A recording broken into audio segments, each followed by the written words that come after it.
क्या आपको पता है, उम्र के 70 साल के बाद कुछ बातें ऐसी होती हैं जिन्हें परिवार के साथ साझा नहीं करना बेहतर होता है। जैसे जैसे हम उम्र दराज होते हैं, हमें अपने जीवन के अनुभव बांटने की इच्छा होती है ताकि आने वाली पीढ़ी कुछ सीख सके या हमारे मन का बोझ हल्का हो जाए। लेकिन कभी-कभी हर बात कह देना सही नहीं होता। कुछ बातें अनजाने में गलतफहमियां, तनाव या चिंता पैदा कर सकती हैं। भले ही हमारा इरादा अच्छा हो, जरूरत से ज्यादा खुलापन कभी-कभी पछतावे या रिश्तों में दूरी की वजह बन सकता है। अगर कभी आपको लगा हो कि काश मैंने वो बात घर वालों को न बताई होती, तो यकीन मानिए आप अकेले नहीं हैं। इस वीडियो में हम बात करेंगे 5 ऐसी बातों की जो बुजुर्गों को अपने परिवार से निजी रखनी चाहिए। ये राज किसी शर्म की वजह से नहीं, बल्कि इसलिए है क्योंकि कभी-कभी शांति बनाए रखना ही समझदारी होती है। ये सभी सुझाव वरिष्ठ नागरिकों के अनुभवों और परिवार विशेषज्ञों की सलाह पर आधारित है। हमारा उद्देश्य है आपकी मदद करना, ताकि आप ईमानदारी, गरिमा और समझदारी के साथ अपने रिश्तों को मजबूत रख सकें। तो वीडियो के अंत तक जरूर बने रहिए, क्योंकि जो बातें आप यहां जानेंगे वो आपको अनावश्यक पछतावे से बचा सकती हैं और पारिवारिक संबंधों को और गहरा बना सकती है। चाहे आपको पुरानी किसी बात का बोझ महसूस हो रहा हो या आप भविष्य में कोई गलती दोहराना नहीं चाहते, ये 5 छोटी लेकिन अहम यादें आपकी जिंदगी के सुनहरे सालों को और शांतिपूर्ण बना सकती है। चलिए शुरू करते हैं। नंबर 1, पुराने पारिवारिक गिले शिकवे। उम्र बढ़ने के साथ सबसे मुश्किल बातों में से एक है बीती बातों को फिर से याद करना।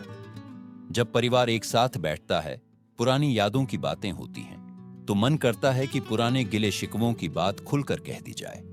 कभी-कभी दिल में आता है कि सब साफ कर दूं, मैंने ऐसा क्यों किया, मुझे कैसा लगा, या किसी ने मेरे साथ गलत किया था। लेकिन सच्चाई ये है कि पुराने जख्मों को कुरेदना, चाहे इरादा अच्छा ही क्यों ना हो, अक्सर दिलों में नई दरारें डाल देता है, न कि पुरानी को भरता है। मैंने खुद कई परिवारों को टूटते देखा है, सिर्फ इसलिए कि दशकों पुरानी बातें फिर से सामने आ गईं। कभी कोई पिता अपने भाई से पुरानी नाराजगी जाहिर करता है, कभी कोई दादी अपने बचपन की किसी नाइंसाफी का जिक्र कर देती है, या फिर कोई बुजुर्ग ये बता देता है कि परिवार में किससे ज्यादा लगाव था और किससे नजरअंदाज किया गया। ऐसी बातें उस समय तो दिल हल्का करने जैसी लगती हैं, लेकिन सुनने वालों के लिए वो नए सवाल और उलझनें पैदा कर देती है, खासकर उन बच्चों या पोते पोतियों के लिए जो उस दौर में थे ही नहीं और बात का पूरा संदर्भ समझ नहीं पाते। हर किसी का मन चाहता है कि उसकी बात सुनी जाए, पर जब हम ये पुरानी तकलीफें परिवार के सामने खोलते हैं, तो कभी-कभी हम रिश्तों की तस्वीर ही बदल देते हैं। वो मीठे पारिवारिक पल अचानक अजीब से और भारी महसूस होने लगते हैं। मनोवैज्ञानिकों का मानना है कि कुछ यादें परिवार के साथ नहीं, बल्कि किसी भरोसेमंद दोस्त या काउंसलर के साथ बांटना बेहतर होता है, क्योंकि नई पीढ़ी को शांति और अपनापन महसूस करने का हक है, न कि पुराने झगड़ों का बोझ उठाने का। तो अगली बार जब मन करे कि किसी पुराने गिले की बात निकाल दी जाए, तो खुद से पूछिए, क्या ये बात सच में किसी को सुकून देगी या सिर्फ दर्द दोबारा जगा देगी? बुद्धिमानी इसी में है कि जो बीत गया उसे वहीं छोड़ दिया जाए। पुराने पन्ने बंद करने से मन हल्का होता है और जिंदगी में नई यादों के लिए जगह बनती है। कई बार सबसे प्यार भरा काम यही होता है कि कुछ बातें दिल में रखी जाए, ताकि घर में शांति बनी रहे। नंबर 2, अपनी आर्थिक स्थिति के पूरे विवरण साझा न करें। जैसे जैसे उम्र बढ़ती है, कई लोग सोचते हैं कि पैसे की बात परिवार से खुलकर करना जरूरी है, ताकि आने वाले समय में कोई गलतफहमी न हो या बच्चों को प्लानिंग में आसानी रहे। लेकिन सच्चाई ये है कि हर आर्थिक जानकारी साझा करना हमेशा फायदेमंद नहीं होता। आप चाहे अपनी बचत, निवेश या कर्ज के बारे में ईमानदारी से बताना चाहें, पर जब सब कुछ खुलकर सामने आ जाता है, तो अक्सर इससे तनाव, चिंता या नाराजगी बढ़ जाती है, खासकर तब जब उम्मीदें और हकीकत एक जैसी नहीं होती। कई बार बुजुर्ग ये सोचकर अपनी वित्तीय स्थिति बताते हैं कि इससे बच्चों को जिम्मेदारी या समझदारी सिखाई जा सके, लेकिन परिणाम उल्टा हो सकता है। कभी भाई बहनों के बीच तुलना शुरू हो जाती है, कभी कोई बच्चा खुद को कमतर महसूस करता है, या फिर कोई रिश्तेदार मदद या उधार की उम्मीदें लगाने लगता है। आपने भी देखा होगा, कभी बेटा कहता है, माँ पापा पैसे बहुत खर्च कर रहे हैं, तो कभी बेटी को लगता है मुझे हिस्सा कम मिला, और कभी दूर के रिश्तेदार संकेतों में मदद की बात करने लगते हैं। जितनी ज्यादा जानकारी साझा की जाती है, उतनी ही गलतफहमी और रिश्तों में खटास की संभावना बढ़ जाती है। इसलिए समझदारी इसी में है कि सटीक रकम, बैंक बैलेंस या संपत्ति के मूल्य जैसी बातें अपने वित्तीय सलाहकार या किसी भरोसेमंद व्यक्ति तक ही सीमित रखें, जब तक कि कोई कानूनी या आपात स्थिति ना हो। इसके बजाय आप इतना जरूर करें कि अपनी वसीयत, मेडिकल या देखभाल से जुड़ी इच्छाओं के बारे में स्पष्ट निर्देश छोड़ जाइए। बाकी बातें निजी ही रहने दें। इससे आपकी गरिमा भी बनी रहती है और परिवार में विश्वास और शांति भी बरकरार रहती है। आखिरकार, आपके परिवार के लिए आपकी कीमत बैंक बैलेंस से नहीं, बल्कि आपके प्यार और अनुभव से तय होती है। आपकी असली विरासत वो मूल्य और सीखें हैं जो आप पीछे छोड़कर जाते हैं, न कि आपकी जमा पूंजी की संख्याएं। अगर आपको यह दूसरा पॉइंट पसंद आया हो तो नीचे कमेंट में #2 लिखकर जरूर बताइए।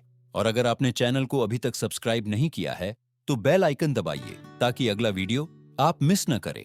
अब बढ़ते हैं आगे की ओर। नंबर 3, अपनी निजी पछतावे और निराशाएं साझा न करें। जब इंसान 70 की उम्र पार कर लेता है तो जिंदगी को पीछे मुड़कर देखना स्वाभाविक होता है। वो रास्ते याद आते हैं जो कभी चुने नहीं गए, वो सपने जो अधूरे रह गए, या वो गलतियां जो आज भी दिल के किसी कोने में टीस देती है। ऐसे में कई बार मन करता है कि अपने बच्चों या पोते पोतियों से अपने पछतावे बांट लिए जाए, ताकि वो भी आपसे सीख लें और वैसी गलतियां न दोहराए। लेकिन सच्चाई ये है कि हर गहरी बात घर वालों से कहना हमेशा सही नहीं होता।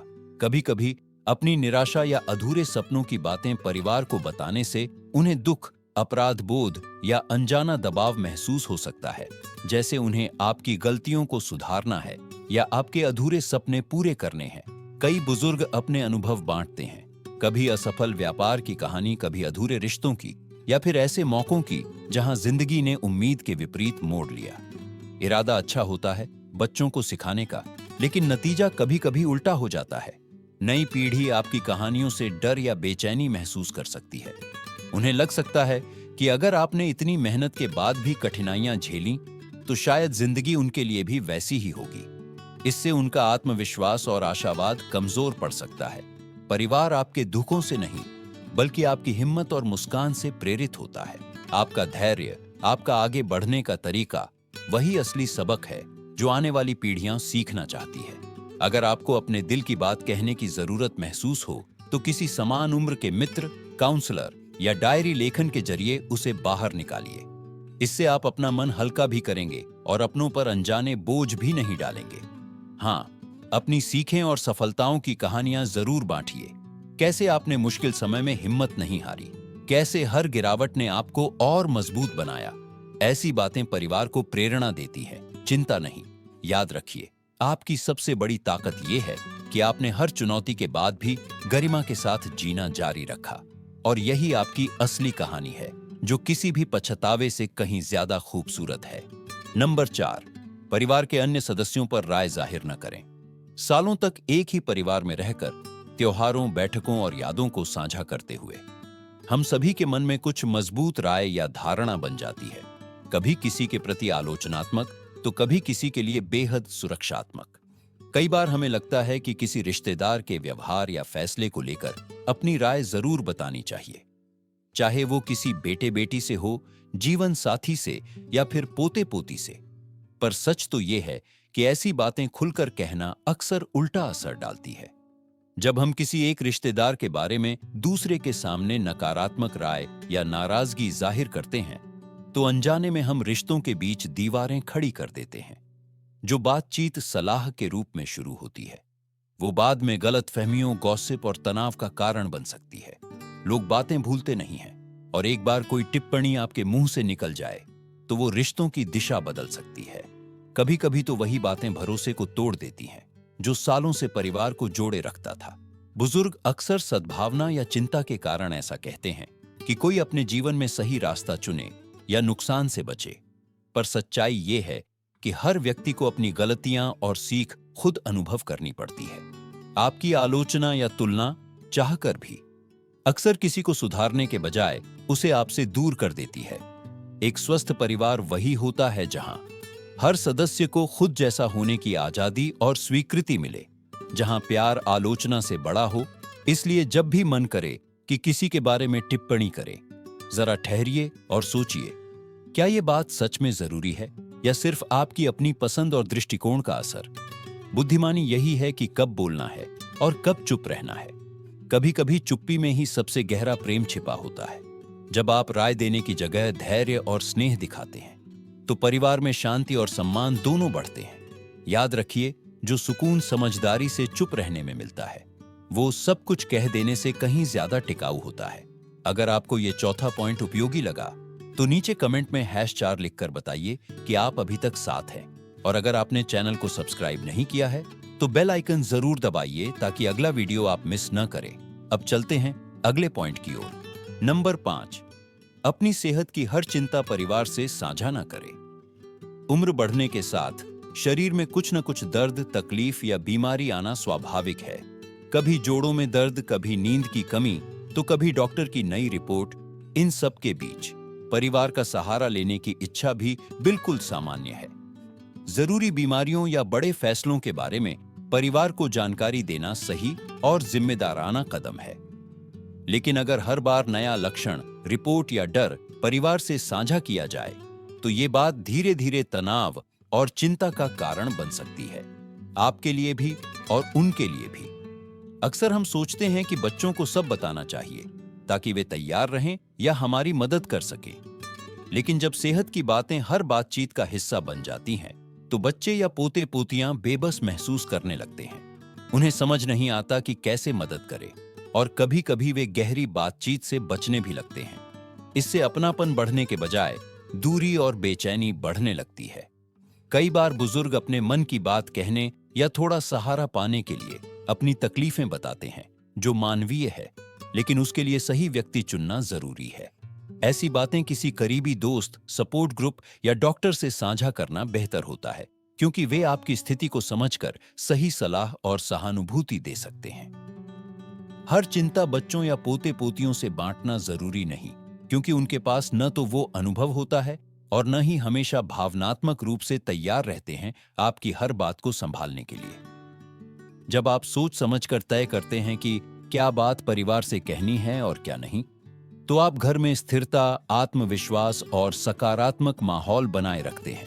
बेशक अगर कोई गंभीर स्थिति है या आपकी देखभाल से जुड़ा निर्णय लेना जरूरी है, तो परिवार को बताना अनिवार्य है। लेकिन छोटी छोटी तकलीफें या रोजमर्रा की शिकायतें कभी कभी खुद संभाल लेना ही बेहतर होता है। इससे आपके अपनों को आपकी मजबूती और हिम्मत दिखती है, न कि सिर्फ आपकी कमजोरी। याद रखिए, आपकी संतुलन और संयम से भरी हुई सोच आपके परिवार के लिए किसी दवाई से कम नहीं है। आपका उदाहरण उन्हें सिखाता है कि जिंदगी की मुश्किलों का सामना गरिमा और धैर्य से कैसे किया जाए, और यही सीख किसी भी मेडिकल रिपोर्ट से कहीं ज्यादा मूल्यवान है। अंतिम विचार, जिंदगी के 70 के बाद कुछ बातें दिल में रखना क्यों समझदारी है। जिंदगी के इस पड़ाव पर कुछ बातें अपने तक रखना राज रखने के लिए नहीं, बल्कि अपनों की और अपनी खुद की शांति की रक्षा करने के लिए होता है। सालों के अनुभव हमें सिखाते हैं कि हर परिवार में एक नाजुक संतुलन होता है, और कई बार सबसे बड़ा प्रेम इसी में छिपा होता है कि हम क्या कहें और क्या नहीं कहें। कभी पुरानी बातों को जाने देना, कभी अपनी सेहत या पैसों के बारे में सीमित साझा करना, और कभी अपने गिले शिकवे या राय खुद तक रखना। ये सब कमजोरी नहीं, बल्कि परिपक्वता, समझ और करुणा की निशानी है। आपका यह संयम परिवार के लिए एक उपहार है, जो उन्हें आपके साथ रहते हुए सुकून, भरोसा और अपनापन महसूस कराता है। जब आप शांत मन से जीना चुनते हैं, तो आपके बच्चे और पोते पोतियां आपसे यह सीखते हैं कि जिंदगी में सच्ची ताकत आवाज ऊंची करने में नहीं, बल्कि दिल को स्थिर रखने में होती है। अगर कभी आपको लगे कि आपने पहले जरूरत से ज्यादा बातें बांट दी, तो चिंता मत कीजिए। अपना दृष्टिकोण बदलने में कभी देर नहीं होती। आज से आप अपने मन की शांति और परिवार की खुशी को थोड़ा और महत्व दे सकते हैं। याद रखिए, आपकी असली पहचान उन बातों में नहीं है जो आप बताते हैं, बल्कि उस प्यार, स्थिरता और समझदारी में है जो आप हर रिश्ते में लेकर आते हैं। तो अपने दिल को हल्का रखिए, परिवार के माहौल को शांत रखिए और उस आजादी का आनंद लीजिए जो समझदारी से चुनी हुई चुप्पी देती है। धन्यवाद जो आपने आज हमारे साथ समय बिताया। अगर इस वीडियो ने आपको सोचने पर मजबूर किया हो तो नीचे कमेंट में लिखिए आपने आज क्या सीखा और इसे अपनी जिंदगी में कैसे अपनाएंगे। आपकी बातें हमें आगे बढ़ने की प्रेरणा देती हैं। अगर यह वीडियो उपयोगी लगा हो तो लाइक, शेयर और सब्सक्राइब जरूर करें ताकि हम ऐसे ही और वीडियो बनाते रहें जो जानकारी, प्रेरणा और अपनापन दोनों दें। फिर मिलते हैं अगले वीडियो में। तब तक मुस्कुराते रहिए और शांति से जीना मत भूलिए।